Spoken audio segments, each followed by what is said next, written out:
Hi friends, Yuvavani कार्यक्रमात आपणा सर्वांचं अगदी मनापासून स्वागत आणि प्रसादचा सप्रेम नमस्कार. फ्रेंड्स, आजच्या आपल्या कार्यक्रमात आपण ऐकणार आहोत पुरस्कारप्राप्त विद्यार्थी सुरजित अडगल याची डॉक्टर दीपक ठमके यांनी घेतलेली मुलाखत.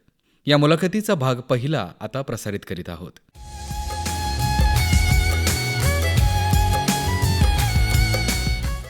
हाय फ्रेंड्स, युवानी कार्यक्रमात आपल्या सर्वांचं अगदी मनापासून स्वागत. मित्रांनो, आज आपल्या भेटीला सुरजित अडगले हा विद्यार्थी भेटीला आला आहे. सुरजितचं वैशिष्ट्य म्हणजे असोसिएशन ऑफ इंडियन युनिव्हर्सिटी मार्फत दिला जाणारा अन्वेषण इंटरनॅशनल रिसर्च कन्व्हेन्शन या स्पर्धेतील द्वितीय पुरस्कार प्राप्त तो विद्यार्थी आहे. सुरजित, तुझं आमच्या आकाशवाणी सांगली स्टुडिओमध्ये अगदी मनापासून स्वागत. नमस्कार सर. सुरजित, तुझं हा पुरस्कार प्राप्त झाल्याबद्दल अभिनंदन. धन्यवाद सर. सर्वात प्रथम, हा अन्वेषण इंटरनॅशनल रिसर्च कन्व्हेन्शन हा जो पुरस्कार असतो, ही स्पर्धा असते, ही स्पर्धा नेमकी काय असते? सर, ॲक्च्युली महाराष्ट्र किंवा भारताचं जर बघितलं गेलं तर असोसिएशन ऑफ इंडियन युनिव्हर्सिटी हे एक ऑर्गनायझेशन आहे आणि त्या ऑर्गनायझेशन थ्रू अन्वेषण इंटरनॅशनल रिसर्च कन्व्हेन्शन ही स्पर्धा आयोजित केली जाते. तर ह्याच्यामध्ये रिसर्च प्रोजेक्ट असतात जे की अंडर ग्रॅज्युएट स्टुडंट असतील, पोस्ट ग्रॅज्युएट स्टुडंट असतील किंवा PhD स्टुडंट्स असतील, त्यांच्यासाठी एक प्लॅटफॉर्म आहे जिथे ते त्यांचं रिसर्च वर्क प्रेझेंट करू शकतात. आणि जर का खरंच त्या रिसर्चमध्ये एक ह्युमन वेलफेअरसाठी किंवा मानवाच्या जडणघडणीसाठी एक योगदान देणारा जर तो रिसर्च असेल तर त्यासाठी म्हणून ही स्पर्धा आयोजित केली जाते. तिथं त्यांना स्टेज दिला जातो, बक्षीस दिलं जातं. बक्षीस जवळजवळ पहिल्या नंबरसाठी 75,000, दुसऱ्या नंबरसाठी 50,000, तिसऱ्या नंबरसाठी 25,000, जे की पुरेसं नसतं, पण एक सहायता असते की त्यांनी ते कंटिन्यू काम करत राहावं आणि त्याचं पेटंटिंग किंवा त्याचं एक इंडस्ट्री सेटअप, स्टार्टअप व्हावा, एक एंटरप्रेन्योर जनरेट व्हावा, अशा पद्धतीचं ते एक कॉम्पिटिशन असते. तू MSc बायोटेक्नॉलॉजीच्या पहिल्या वर्षाला ॲडमिशन घेतलं आहेस. तुला पुरस्कार मिळाला, याची प्रेरणा कुठून मिळाली तुला? प्रेरणा म्हणायला झालं तर जेव्हा मी BScच्या फर्स्ट इयरला ॲडमिशन घेतलं त्यावेळीचे जे माझे सिनियर्स होते त्यांचा एज्युकेशनच्या करिक्युलामध्ये दरवर्षी प्रोजेक्ट असतो BSc बायोटेकसाठी. तर त्याच्यामध्ये ते जे माझे सिनियर्स होते, जसं की सांगायचं झालं तर नाव साक्षी चव्हाण म्हणून एक पोरगी होती, त्यानंतर अंकिता केरीपाळे, ओमकार पुजारी, ह्या विद्यार्थ्यांनी सर तर बायोडिझेल, बायोप्लास्टिक जे की प्लांट बेस्ड होते. आणि त्याच वेळेला तिथले जे टीचर होते डॉक्टर भाग्यश्री मॅडम, ज्या की माझ्या आजही गाईड आहेत, त्यांनी मला प्रोत्साहित केलं की एन्व्हायरमेंट फ्रेंडली प्रोडक्ट डेव्हलप करायसाठी आपण काहीतरी केलं पाहिजे. सो त्यांनी मला वेगवेगळे ऑप्शन्स सांगितले, त्यांनी मला ॲडव्हर्टाईज दाखवले, काही रिसर्च पेपर दाखवले, तू याच्याविषयी काही करू शकतोस का. सो ॲक्च्युली इथून प्रेरणा मिळाली. आणि ते मी जे बोललो साक्षी चव्हाण, तिचा बायोप्लास्टिक हा प्रोजेक्ट होता जो की ती ॲलोवेरापासून बनवायची. सो तिथूनच प्रेरणा मिळाली की निवडुंगापासून आपण बायोप्लास्टिक बनवू शकतो, त्याचं लेदरही बनवू शकतो वगैरे वगैरे. तू जो रिसर्च या स्पर्धेमध्ये मांडला होतास, तो रिसर्च काय होता नेमका? ॲक्च्युली माझ्या रिसर्चचं नाव आहे synthesising bioplastic and vegan leather from opuntia ficus. निवडुंग जे की उष्णकटिबंधीय एरियामध्ये किंवा वाळवंटाच्या ठिकाणी हे उगतं, काटेरी वनस्पती आहे, कॅक्टस असं त्याला आपण नॉर्मल इंग्लिश लँग्वेजमध्ये म्हणतो. तर त्याच्या गर म्हणजे जो मधला पाण्याचा भाग जो गाभा जो आहे त्याच्यापासून आपण बायोप्लास्टिक बनवतो आणि त्याचा जो उरलेला काही वेस्ट मटेरियल आहे त्याच्यापासून आपण लेदर बनवतो, जे की वेगन लेदर, जे की अल्टरनेटिव्ह आहे सिंथेटिक प्लास्टिकला बायोप्लास्टिकने आणि केमिकल आणि ॲनिमल लेदरला प्लांट बेस्ड वेगन लेदरने. सो आपण असं म्हणतो की भारतामध्ये सगळ्यात जास्त शाकाहारी लोक आहेत, तर जे की मांस, ॲनिमल किंवा केमिकलपासून लांब राहतात. सो आपण रोजच्या कपड्यांमध्ये साधं घड्याळाची वॉच बेल्ट जरी असेल तरी ते आपण ॲनिमल लेदर किंवा केमिकल लेदरपासून यूज करतो. सो त्याला अल्टरनेटिव्ह म्हणजे माझं वेगन लेदर आहे, ज्याचे मी ह्याच स्पर्धेमध्ये मी वॉच बेल्ट दाखवलेली, कमरेचा बेल्ट बनवून दाखवलेला त्यांना, रॅदर वॉलेट देखील मी, लेडीजची छोटीशी पर्स, हे सुद्धा मी त्या माझ्या वेगन लेदरपासून बनवलेलं. आणि बायोप्लास्टिकमधून छोटे छोटे पाउचेस बनवलेले, एक मोठी अशी शीट बनवलेली, बायोप्लास्टिकची शीट बनवलेली, जे डिग्रेड व्हायला जवळजवळ सर आठवडा लागायचा. आणि वेगन लेदर अजूनही तसं आहे, पहिल्यांदा बनवलेलं वेगन लेदर जे आहे ते आजही माझ्या घरात आहे. मी रोज त्याचं बेल्ट वापरतो घड्याळाची. परत त्याचं वॉलेट कधीतरी असं कुठेतरी दाखवायला जायचं असेल तर ते घेऊन जातो सोबत. आणि जर का मातीच्या कॉन्टॅक्टमध्ये आलं तर विदिन 9 months ते डिग्रेड होऊन जातं. जे लेदर तुम्हाला एक माहिती नसेल, सांगली कोल्हापूर या भागामध्ये एक गाई अस्ताव्यस्त होती एक, नंतरनं ती मृत पावली. पण जेव्हा त्याचं PM झालं तर तिच्या पोटातून 5 किलोचा प्लास्टिकचा आणि लेदरचे तुकडे त्याच्यामध्ये होते सर, जे की डिग्रेड झाले नव्हते. तसंच एका किनाऱ्यावरती व्हेल मासा मृत अवस्थेत पाडला, त्याच्या पोटात सर जवळजवळ 320 किलो प्लास्टिक होतं. म्हणजे प्लास्टिक किती धोकादायक आहे किंवा केमिकल लेदर जे आहे ते किती धोकादायक आहे यावरून कळतं. सो ह्याला कोणीतरी वाचा फोडायला हवी होती, त्याला एक अल्टरनेटिव्ह शोधणं आवश्यक होतं. त्याची सुरुवात म्हणून आम्ही आमच्या विलिंग्डन कॉलेजच्या लॅबपासून ती सुरुवात केलेली आहे सर. म्हणजे तू हरित वेगन लेदर, जे की मांसापासून न बनवता वनस्पतीपासून बनवलं आहे, हे बनल्यानंतर ज्यावेळी तू खरोखर ते लेदर बनवलंस, ते बनल्यानंतर तुला कसं वाटलं होतं? ॲक्च्युली खूप एक्सायटिंग होतं. म्हणजे पहिल्यांदा ज्यावेळी मी शीट पहिली फॉर्म केली किंवा जो लेअर लेदरचा बनवला किंवा बायोप्लास्टिकचा बनवला, अक्षरशः मी पूर्ण कॉलेजभर सगळ्यांना दाखवत सुटलेलो. पण नंतर कळालं की एखादी गोष्ट आपण बनवली आहे जी की एक्स्ट्रा ऑर्डिनरी आहे, ते एक इनोव्हेशन आहे, तर हे सगळ्यांना दाखवत बसायचं नसतं. कारण की थोडी सिक्युरिटी मेंटेन करायची असते. कारण की जेवढे लोक मदतीसाठी येतात त्याच्यापेक्षा काही लोक हे एखाद्याची आयडिया चोरण्यासाठी किंवा एखाद्याचं कष्ट चोरण्यासाठी, मग याची वाच्यता कुठेही न होता ते कसं बनवले, काय बनवले, हे सगळं आम्ही आमच्या कॉलेजच्या डिपार्टमेंटमध्ये गुप्त पद्धतीनं सगळं पुढे चालू ठेवलं. जवळजवळ या प्रोजेक्ट 1.5 वर्ष झाली. सो त्याचा एक एक्साइटमेंट होतं. 1.5 वर्षाचं कष्ट कुठे वाया नाही गेलं. शेवटी म्हणजे 3 वर्ष जे होते BSCचे, त्याच्या शेवटी तो पूर्णत्वास आला, त्याला एक चांगलं प्लॅटफॉर्म मिळाला. नक्कीच तो काही रिसर्च पूर्ण असं म्हणता येणार नाही, कारण की विद्यार्थी दशेमध्ये केलेला आहे. अजून त्याचं म्हणजे त्याच्यामध्ये मॉडिफिकेशन्स म्हणजे काही प्रमाणात थर्मल स्टॅबिलिटी वगैरे ह्या सगळ्या ज्या सायंटिफिक टर्म्स आहेत, याच्याशी आम्ही पुढं जसं शिकत राहीन, PhD करेन किंवा संशोधनात पुढं जेव्हा जाईन, तेव्हा मी नक्कीच त्यावर पण अभ्यास करेन नक्की. तू सांगितलंस की याचं विघटन होण्यासाठी 9 महिने लागतात. 9 महिने लागतात सर. याच्यानंतर पूर्ण त्याचं विघटन होऊन माती बनते, कंपोस्ट बनतं, खत बनतं. येस. मी दर प्रेझेंटेशनमध्ये मी एक वाक्य बोलत असतो की एखादं लेदर किंवा एखादं प्लास्टिक जे की सिंथेटिक आहे, केमिकलपासून बनवलेलं आहे, ते जाळलं तर त्यातनं जितकं कार्बन इमिशन होतं त्याच्यापेक्षा 99.9% कमी कार्बन इमिशन ह्या वेगन लेदर आणि बायोप्लास्टिकमुळे होतं आणि कम्प्लिटली डिग्रेड होऊन जातं. म्हणजे त्याचं ना की निसर्गाला हानी आहे, ना की मानवाला हानी आहे, ना की मानवामुळे कुठल्या इतर प्राण्यांना हानी आहे. म्हणून हा बायोप्लास्टिक असेल किंवा वेगन लेदर असेल, हे त्यात कॅटेगरीमध्ये मोडतात. सो जे की ग्रीन केमिस्ट्री, ग्रीन रिव्हॉल्युशन असं म्हणता येईल, इंडस्ट्रियल ग्रीन रिव्हॉल्युशन असं. याचं पेटंट किंवा हे जे संशोधन आहे ते तुझ्याच नावावरती राहावं, भविष्यामध्ये कुणी चोरू नये, याच्यासाठी काय केलं जातं? त्यासाठी म्हणजे मग विद्यापीठाचं जे इन्क्युबेशन सेंटर आहे, आत्ता मी जस्ट विद्यापीठात MSc ॲडमिशन घेतलं आहे. आता तिथे मी माझी आयडिया म्हणजे जे काही आत्तापर्यंत यश मिळवलं आहे ते परत एकदा प्रेझेंट करेन. त्याच्यासाठी मला तिथं परत गाईड केलं जाईल पेटंटसाठी. तसं मला DSWकडून सांगण्यातही आलं की तुम्ही नक्कीच इथे एनरोल व्हा, आम्ही तुम्हाला मार्गदर्शन करू, तुमचं पेटंट करू आणि हे प्रोडक्ट आत्ता जेवढं आहे त्याच्यापेक्षा आणखी स्ट्रॉंग, म्हणजे 9 महिन्यात जेव्हा ते कम्प्लिटली डिग्रेड होते मातीच्या कॉन्टॅक्टमध्ये आल्यानंतर, तर त्याचं लाईफ लाईन म्हणजे इकॉनॉमिकली जर स्टेबल जर तो प्रोडक्ट बनवायचा असेल तर त्याचं लाईफस्पॅन आपल्याला वाढवावं लागेल. सो त्याच्यासाठीचं महत्त्वाचं मार्गदर्शन आणि त्यानंतर मग पेटंटसाठीचं मार्गदर्शन हे विद्यापीठात करण्याची ग्वाही आम्हाला मिळालेली आहे. या संशोधनाची प्राथमिक तयारी तू कशी केली होतीस? सर तुम्हाला खोटं वाटेल पण प्राथमिक तयारी म्हणायचं झालं तर आम्ही घरातला मिक्सर, जे की तो प्लांट ग्राइंड म्हणजे मिक्स करायला, बारीक करायसाठी स्वयंपाकघरातला मिक्सर मी उचलून कॉलेजला नेलेला.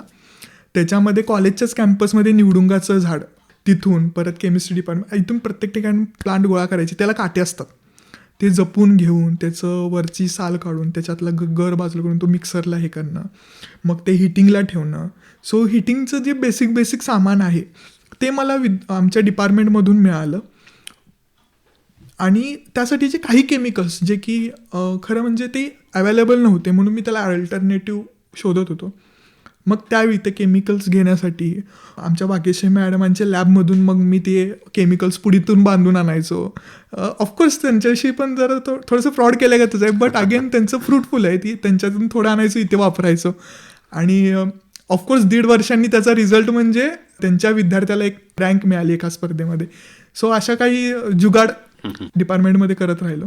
हे करत असताना घरच्यांची साथ कशी मिळत होती तुला? घरच्यांना माहीत होतं की पोरगं धडपडते. कॉलेज 11ला असायचं, पोरगं 8 वाजता जाते. कॉलेज 5-6:30ला संपायचं, तर पोरगं 8ला येते रात्रीचं. नक्की काय करतो यांना प्रश्न पडत होता. 1-1.5 वर्ष मला टोमणीही बसायचे, तू जातोस लवकर, येतोस लवकर, कॉलेजचं टाईम 11 ते 5 आहे.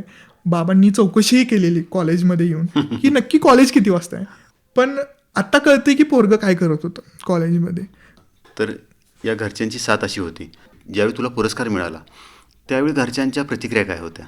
मी जेव्हा त्यांना कळवलं, मी मुंबईत होतो, माझा फोन दुर्दैवाने बंद झाला, त्याचा डिस्प्ले गेलेला. सो त्याच्यावर फक्त कॉल येत होते आणि मी तो कॉल उचलला. पहिला होता तो माझ्या आईचा फोन होता आणि आईला तिथून सांगितलं की असं असं झालं आहे, मला सेकंड नंबर मिळाला आहे. त्यांनाही अपेक्षा नव्हती, कारण की ह्याला इंग्लिश बोलायचा न्यूनगंड आहे, भीती आहे, तिथे जाऊन कसं बोलणार. पण तरीसुद्धा त्या भीतीला त्यांच्या ओव्हरटेक मी केलं, कारण की माझ्यातली भीती कधीच मेलेली ती. ते भीतीला ओव्हरटेक करून मी पुढे गेलेलो. तेव्हा सांगताना डोळ्यात अश्रू होते.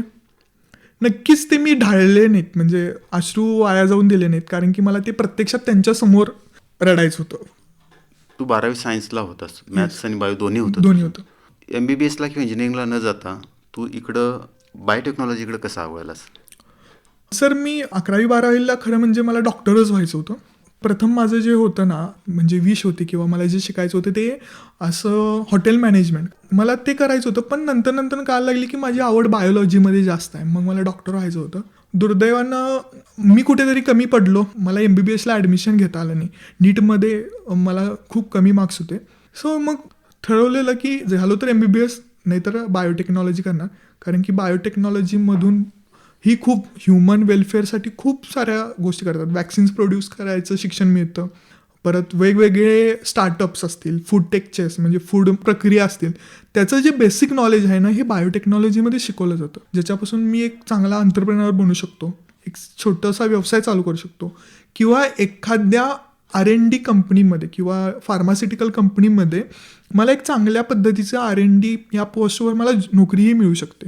म्हणून मी ठरवलं की ह्युमन वेलफेअरसाठीच करायचं आहे ना, बायोलॉजीमध्येच करायचं आहे ना, तर त्याला थोडीशी टेक्नॉलॉजीचा वापर करावा आणि बायोटेक्नॉलॉजी शिकावं, असं मी ठरवलेलं 12वीत असतानाच. हे सगळं करत असताना तुझ्या शिक्षकांची साथ कशी मिळते? खरं तर मी पहिलं नाव घेईन ते डॉक्टर भाग्यश्री वाटवे मॅडमांचं, कारण की त्यांनी मला एनकरेज केलं की प्रत्येक विद्यार्थी हा सायंटिस्ट होतो. म्हणजे त्यांचं एक मत काय होतं, science is a art of imagination. जो विचार करू शकतो, जो इमॅजिन करू शकतो की आपल्याला हे होऊ शकतं का, तो सायंटिस्ट आहे. मग त्याच्यामध्ये भाग्यश्री मॅडमांचं मला खूप मोलाचं मार्गदर्शन मिळालं. आणि ह्या सगळ्यासाठी डिपार्टमेंटचे हेड म्हणून डॉक्टर सरिता वडमारे मॅडमांनी पण खूप सारं मदत केलं, कारण की ती हेड ऑफ डिपार्टमेंट ह्या की असतात आपल्या. म्हणजे आपल्याला कुठलंही काम करायचं असेल, त्यांचा होकार आल्याशिवाय आपण कुठल्याच गोष्टी करू शकत नाही. आणि तो होकार त्यांनी अतिशय मनमोकळ्या मनाने दिला, कारण की विद्यार्थी आपला काहीतरी धडपडत आहेत, आपले विद्यार्थी धडपडत आहेत, यातच त्यांचा आनंद असतो. आणि त्यांनी ते मला परवानगी दिली करायची. भाग्यश्री मॅडमांची साथ होती. त्यानंतर डॉक्टर पंकज पवार सर विद्यापीठातले, ज्यांनी मला पोस्टर कसं बनवायचं याचं मार्गदर्शन केलं, जे की सगळ्यात महत्त्वाचं होतं, कारण की आपलं काम झालं पण ते प्रेझेंट करण्यासाठी आपल्याकडे काहीतरी हवं. ह्याचं एज्युकेशन किंवा ह्याचं स्किल डेव्हलपमेंटसाठी मला पंकज पवार सरांनी खूप मदत केली. आणि या सगळ्यांमुळेच हे आत्ताचं फळ मला मिळालेलं आहे. तुझ्या आता बोलण्यामध्ये आविष्कार ही स्पर्धा होती, तर ही आविष्कार स्पर्धा नेमकी काय असते? आविष्कार रिसर्च कन्व्हेन्शन ही महाराष्ट्राचे जे गव्हर्नर आहेत त्यांच्या कार्यालयाकडून एक संशोधकांना चालना मिळावी, संशोधकांना वाव मिळाला, त्यांना एक प्लॅटफॉर्म मिळावं म्हणून एक कॉम्पिटिशन घेतली जाते, जी की राज्यस्तरीय असते. त्याची सुरुवात खरं म्हणजे कॉलेजच्या डिपार्टमेंटपासून होते. म्हणजे प्रत्येक कॉलेजमधल्यांना याचे नोटिस येतात की तुम्ही कंडक्ट करा, त्यातले चांगले प्रोजेक्ट तुम्ही वर पाठवा. तसं डिपार्टमेंटला झालं. डिपार्टमेंटच्या आमच्या 3rd इयरच्या बॅचमध्ये ते झालं.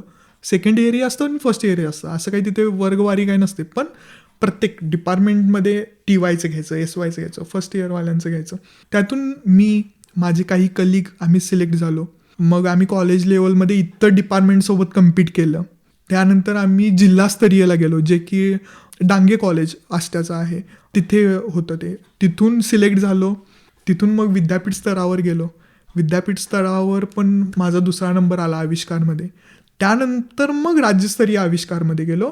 तिथे पण 2 पद्धती असतात. एक असतं ते पोस्टर प्रेझेंट करायचं आणि PPT प्रेझेंटेशनसाठी जायचं. सो पोस्टर प्रेझेंटेशनमध्ये पण सिलेक्ट झालो. PPT प्रेझेंटेशनमध्ये अनलकीली मला, कारण की बाकीच्यांची पण तशी बघायला गेलं तर खूप चांगले चांगले रिसर्च आलेले, त्यांच्या तुलनेत मी थोडंसं प्रेझेंटेशनमध्ये कमी पडलो, म्हणून माझा तिथे नंबर नाही आला. पण मला अन्वेषणची संधी मिळालेली विद्यापीठाकडनं. तिथे ज्या चुका झाल्या किंवा तिथे जे मला प्रेझेंट करता आलं नाही असं ग्लोरियसली किंवा ॲट्रॅक्टिव्हली, त्याचं स्किल मी डेव्हलप केलं पुढच्या 15-20 दिवसात, आणि त्याचा उपयोग मला अन्वेषण या इंटरनॅशनल रिसर्च कॉम्पिटिशनसाठी झाला. अन्वेषण ही जी इंटरनॅशनल कॉम्पिटिशन आहे, याच्यामध्ये कोण कोण भाग घेऊ शकतं? खरं तर आत्तापर्यंत कसं व्हायचं की फक्त असोसिएशन ऑफ इंडियन युनिव्हर्सिटीजच्या अंतर्गत जे युनिव्हर्सिटीज येतात आणि त्यांचे ॲफिलिएटेड कॉलेज जे येतात, सो ॲफिलिएटेड कॉलेजमधून युनिव्हर्सिटीमध्ये सिलेक्ट होतं. युनिव्हर्सिटीकडून ती नावं पुढे पाठवली जातात. प्रत्येक युनिव्हर्सिटीकडून 6 नावं गेली जातात. तर असे भारतातले जे की असोसिएशन ऑफ इंडियन युनिव्हर्सिटीची संलग्नित जे विद्यापीठ असतील, कॉलेजेस असतील, ते डिरेक्टली यामध्ये भाग घेऊ शकतात. पण यावेळीचं इंटरनॅशनल कन्व्हेन्शन होतं, म्हणजे इंटरनॅशनली त्याला वाव मिळावा म्हणून. सो काही त्यांचे जे कोऑर्डिनेटर आहेत परदेशातील युनिव्हर्सिटीजसोबत, ते सुद्धा आलेले ह्या कॉम्पिटिशन बघायला वगैरे. सो तिथे आम्हाला प्रेझेंट करायला मिळालं, आणि हे पहिलं इंटरनॅशनल कॉम्पिटिशन होतं. भारताच्या 4ही टोकांमधून विद्यार्थी आलेले. मला त्या दिवशी पहिल्यांदा भारत एकत्र झालेला दिसलं. म्हणजे प्रत्येक लँग्वेज, कन्नड असू दे, तमिळ असू दे, बेंगाली असू दे, गुजराती, मराठी, हिंदी, सगळे त्या कॅम्पस, मुंबईच्या कलिना कॅम्पसमध्ये हे सगळे आवाज ऐकायला मिळत होते. आणि त्यावेळी असं बरं वाटत होतं की भारताची विचारशक्ती, भारताचं वैभव आम्हाला तिथे दिसत होतं. आणि एकापेक्षा एक प्रोजेक्ट, आणि मोस्टली टेक्नॉलॉजी आणि ॲग्रिकल्चर बेस्ड, म्हणजे शेतकऱ्यांच्या सोयीची अशी उपकरणं देखील तिथे होती, जी की नवीन डेव्हलप झालेली. सो ते तर प्रोडक्ट रेडी टू मार्केट होते असंही म्हणता येईल आपल्याला. म्हणजे त्यांनी उपकरण बनवलेलं, फक्त त्यांना फंड्सची गरज आहे, आता ते मार्केटात येत आहेत, म्हणजे स्टार्टअप चालू झाला त्यांचं. सो असे होते. सो खरंच खूप चांगलं होतं हे. आणि ह्या स्पर्धेविषयी सांगायचं जर झालं ना, ह्याच्यामध्ये कॅटेगरी म्हणजे हा PGचा विद्यार्थी आहे, हा UGचा आहे, हा PhD, असं काही नसतं. ते सगळे एका लेवलमध्ये असतात. त्याच्यामध्ये वर्गवारी काहीही केली जात नाही. सो या कॉम्पिटिशनचं सगळ्यात महत्त्वाचं आहे की UGवाला जरी, म्हणजे अंडर ग्रॅज्युएट कॉलेजचे विद्यार्थी, कॉलेजचा विद्यार्थी जरी असेल, तरी तो ॲक्च्युअल PhD करणाऱ्या विद्यार्थ्यांसोबत कम्पीट करतोय. म्हणजे एका स्तरावर जरी तो कुठे कमी असला, तरी तो त्यांचं बघू शकतो की त्यांनी काय काय केलंय. सो तो जेव्हा पुढं थोडा मोठा होईल, थोडं दुसऱ्या म्हणजे विद्यापीठस्तरीय PhDला जाईल, त्यावेळी त्याला ऑलरेडी कळालेलं असेल की आपल्याला काय करायचं आहे. म्हणजे जी नॉलेजचं देवाणघेवाण होतं ना, ते महत्त्वाचं आहे. सो ते नॉलेज डेव्हलप व्हायची सगळ्यात महत्त्वाचं म्हणजे हे असे कॉम्पिटिशन्स असतात, जिथे की नॉलेज डेव्हलप होतं, स्किल डेव्हलप होतं, कुठे कमी पडतंय ते आपल्याला कळतं, आणि त्याच्यामधून आपल्या चुका लक्षात ठेवून पुढच्या कॉम्पिटिशनमध्ये आपण कसं पहिला येऊ यासाठीची जिद्द तयार होते, असं माझं मत आहे.